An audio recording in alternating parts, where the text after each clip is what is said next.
Alrighty, so for the first time since last December, it's time to do a review involving an MLS team, and even though the MLS regular season is not going to start for another week and a half, the Concacaf Champions League is officially back tonight. And originally, I was going to review free game involving an MLS team in CCL, but unfortunately, one of the game that originally looked like it was going to be postponed, now it's not going to happen, and that game is between the New England Revolution and Cavalier SC, which, first of all, congratulations to the Revs becoming probably the first team to get a bye in the Concacaf Champions League and becoming the first MLS team to move on into the quarterfinal because their opponent Cavalier SC had some issue with the visa and couldn't get their player visa to come to the US to play this game. And it's such a shame that of course is the case. I mean, I know obviously New England would have beat them, but this is a big moment for a lot of those players in Cavalier SC getting a chance to be in the spotlight or maybe even get noticed by some team in MLS. And it's also big for their fans too, because anytime when there's a small team, especially coming from the Caribbean region, it's not just their fans that are excited to see their team, but the whole country of Haiti is definitely going to be back them and hope that they can create a big upset. And knowing the fact that Haiti has gone through a lot in these last couple of years, this is certainly something that they did not want to see. But nevertheless, the Revs, of course, are moving on into the next round, and they're going to be now facing against the winners of the Saprissa versus Pumas game that's going to be kicking off tomorrow. Now, that being said, the other two CCL game that happened tonight did go ahead, and it was kind of, once again, a mixed bag in terms of MLS team in CCL. On one hand, you have one team that kind of took care of their business going down to Central America, and then you have the typical Liga MX MLS heartbreak that we saw in this game that we'll get to. But let's talk about the one game that MLS team actually, of course, got the win, and that, of course, is NYCFC playing against Santos Guapiles. I noticed tonight that it seems like both MLS team is actually playing against a team that calls Santos, although in this case, as I said, they're playing against Santos Guapiles, and in that case, Montreal was playing a more well-known Santos team in Santos Laguna. But when you look at how this game went, it was pretty much without a doubt that NYCFC was going to win, and especially with the way how this game go, at times it was really men's against boys, with the way that NYCFC was by far superior in this game, and probably could have won more than two goals in this game if their finishing is a little bit better, and also their final ball was a little bit better in this game. It was a very empty stadium at the National Stadium in Costa Rica, so this game actually was played in the National Stadium in Costa Rica in San Jose. It wasn't actually played in where Santos Guapiles home stadium is, and apparently the reason why it wasn't playing their home stadium is that their synthetic turf was not up to Concacaf standards. So therefore, NYCFC kind of got to give the fact that they get to play in front of an empty stadium instead of a hostile crowd, and not to mention the National Stadium in Costa Rica and in San Jose. That's one of the best stadium in Central America. Like you usually don't get you usually when you go to Central America, I know MLS team has to deal with the heat and also have to deal with the bad turf. This was not the issue for NYCFC. I believe it was relatively good night. It wasn't really crazily warm down in Costa Rica, and not to mention, as I said, the National Stadium there, it's one of the nicest pitch in the Central American region. So that NYCFC definitely got a lot of benefit out of that. Now, that being said, in the 4th minute, they almost made it 1-0 immediately as Ruiz would rob Magno and Morales with a double save, but they were rewarded a penalty on the same sequence after one of the Santos players, who was Becerra, he handballed it in the box, which gave Tati Castellanos a chance to score the penalty, which he does. He scores the penalty to give NYCFC a 1-0 lead 5 minutes in. Definitely the ideal start for NYCFC to get an early goal against a team that, I know Santos in this game, they try their best to really maybe cause a bit of an upset, but as I said, this game, it was man against boys with the way that NYCFC really dominate their opponent. And I even said all NYCFC early in this game. The final ball though, it was a little bit underwhelming. And again, knowing the fact that NYCFC is playing for the first time since December, they're going to be a little bit lackluster in terms of their game sharpness, and it kind of showed in the final ball early in this one. Though the possession stats, it was 72-28 in favor of NYCFC. Lopez then tried to chip Johnson from 38 yards out, but he missed one, and Johnson was very angry at his defense. Though I will say that he probably maybe should be angry at himself, because he nearly got caught coming off his lines way too long, and that 38-yard effort that Lopez was trying, that did not miss by much. I mean, that actually almost went into the back of the net, and that would have been a catastrophic goal to concede in if you're NYCFC. Now, there was then a huge shout for a penalty from Santos that was not given in the 20th minute. And then the post denied Morales and NYCFC a second goal. And not only the fact that the post denied Maxi Morales and NYCFC the second, but this was a rare sequence where we saw the double post.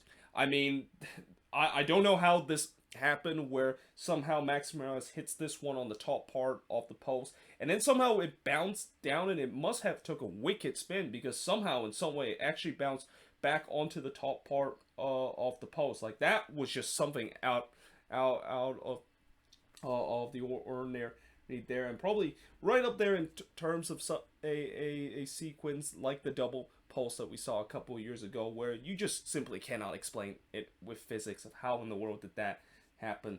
But nevertheless, NYCFC did get their second goal, and it's Tati Castellanos, the one that scored the second goal for NYCFC. I mean, that stock and that transfer fee has just gone up significantly after Castellanos had a man of the match kind of performance. Though in some way this was really poor defending from Santos. I mean, one of their defenders literally just gave it to Castellanos as he was trying to clear the ball away, and Castellanos just basically said, "Thank you very much, I'm just going to hit this one in the upper right corner," which is exactly what he did to give NYCFC a 2-0 lead.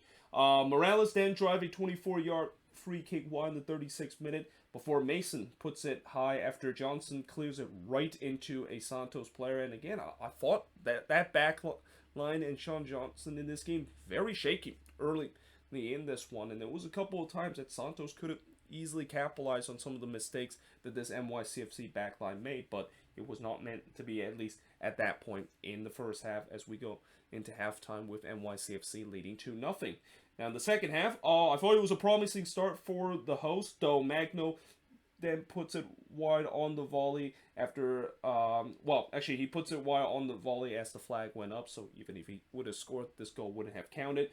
Then Castellanos tried to go for a hat trick, but Ruiz denied him in the 52nd minute. Rodriguez then puts it wide from close range as NYCFC was pressing for a third, but Rodriguez himself would get himself sent off in the 67th minute, and it looked like he actually stepped on the Santos player with the stud showing up. Now, I will say that I feel like that was incredibly harsh. I mean, yes, I know the studs, of course, was showing, but it wasn't really looking like it's intentional, and I would say maybe that's kind of like an orange card in my opinion, rather than a straight red. And I also feel like this is kind of the theme with Concacaf. Like, either when you see a bad challenge, whether it's committed by an MLS player or by the opposition, it's going to either be no yellow card or there's going to be a red card involved. And in that case, again, I feel like in Concacaf standard, that sounds about right, even though it feels like it's incredibly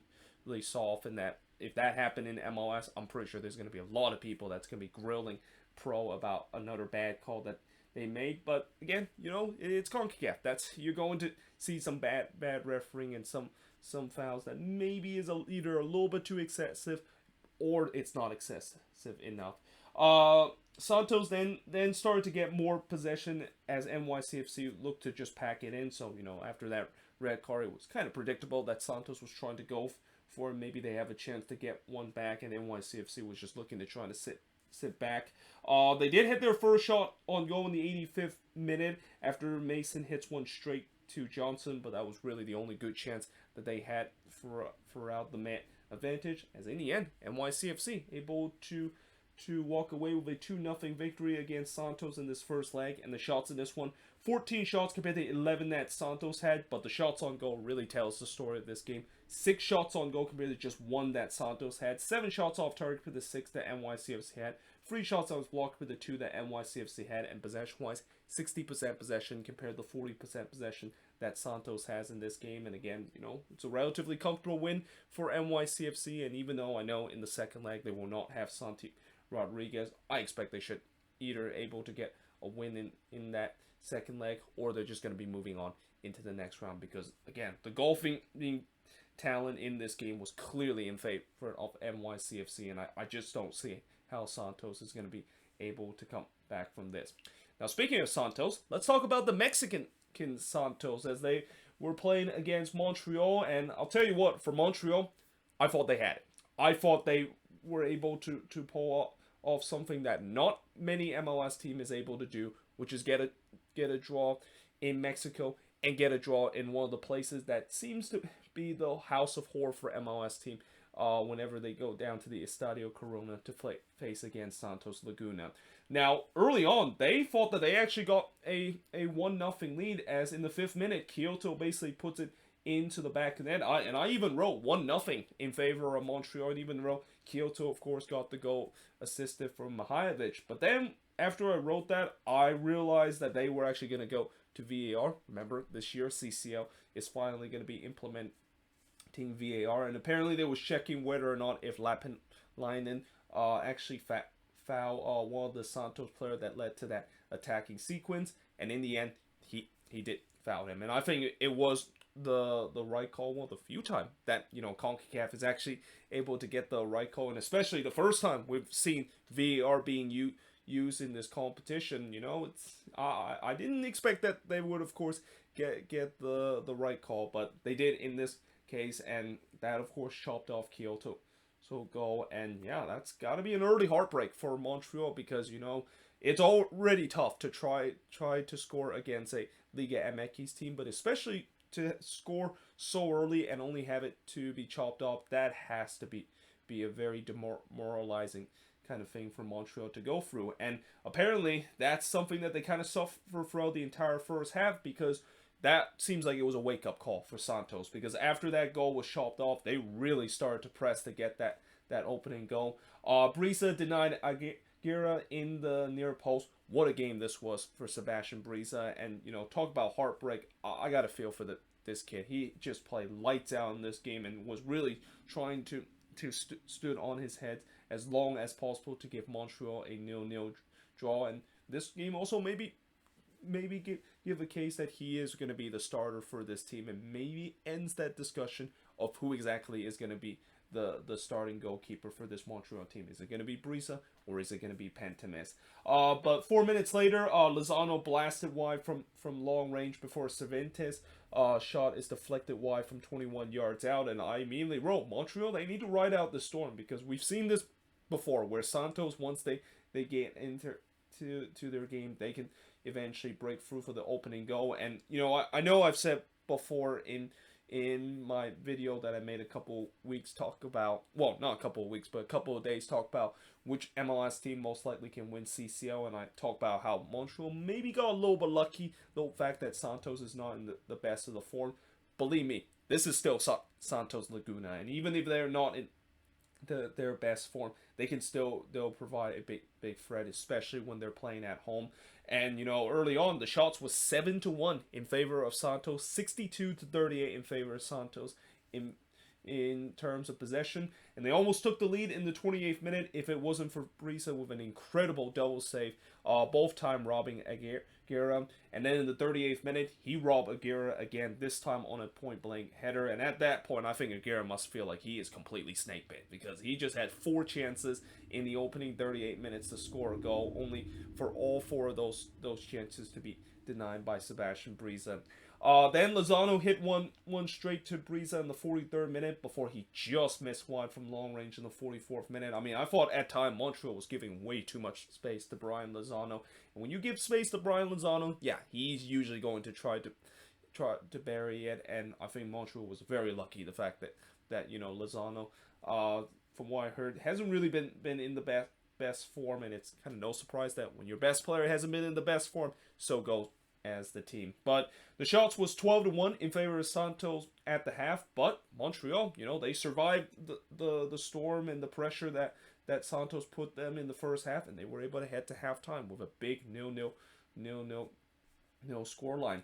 Now, heading into the second half, Santos continued to press for the opener. There was a shout for a penalty that was not given from Santos. I believe it was Lozano trying to sell a penalty, but the referee was not buying it. Then Poseido puts it high from long range in the 50th minute before Kyoto tried to curl one in, but it goes straight to Acevedo. That was really the first big opportunity that Montreal has had ever since the disallow goal that they had back in the 5th minute. But they've started to finally show some life on the attack and show that they're not just going to just park the bus and hope to get a 0-0 draw out of this game.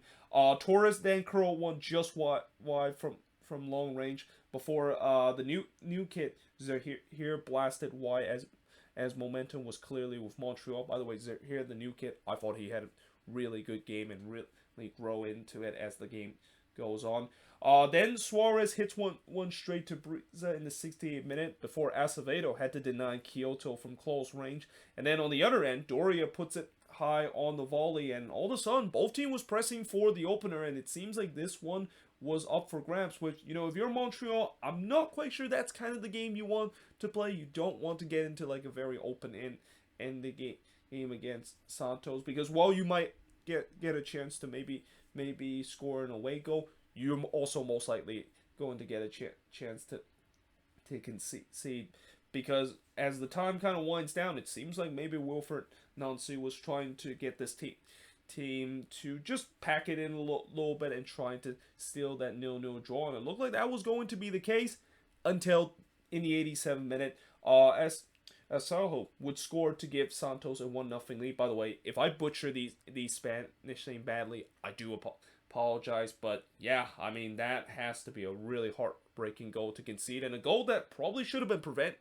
because Montreal, they did not deal with this ball coming in, and Sergio just kind of hits it over Briza as he was trying to catch that. And yeah, I mean, it was a very sloppy goal for Montreal to give up, but most importantly, a very heartbreaking goal, because they were so close of getting a big result out of Mexico. Then Suarez puts it high from long range in the first minute as Santos, you can clearly see that they're not satisfied of just getting a 1-0 win. They look to try to get another goal to kill this tie, but in the end, Santos were able to win 1-0, and I believe that's the first time that they actually won this season, because they were winless heading into their first 4 game in the Clausura, or was it? Actually, I don't think it's the I think it was it's the Apertura, that is. But nevertheless, they were coming into this game winless, and they finally get their first win in this one.